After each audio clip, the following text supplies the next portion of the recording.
Ular sanca sepanjang 5 meter ini ditemukan warga di Jalan Inspeksi Kanal Borong, Kecamatan Manggala, Kota Makassar, Sulawesi Selatan. Tim damkar yang menerima laporan langsung diterjunkan untuk membantu mengevakuasi ular agar tak membahayakan warga. Usai berhasil ditangkap, ular kemudian dibawa ke Mako Damkar Ratulangi untuk selanjutnya dikoordinasikan dengan BKSDA Sulawesi Selatan. Kami tunggu informasi beserta dengan persyaratan masuk di 711, langsung kita berangkat menuju ke lokasi di daerah Borong.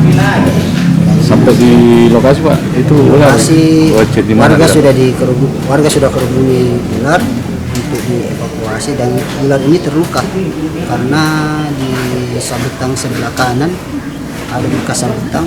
Jadi kita langsung evakuasi dengan teman-teman rescue teman-teman. Ini tadi di mana lanunya Pak? Dia sembunyi di rawa-rawa atau seperti apa? Di samping kanal. Di rawa-rawa. Untuk besarnya berapa panjangnya? Untuk panjang kurang lebih 5 meter. 5 meter.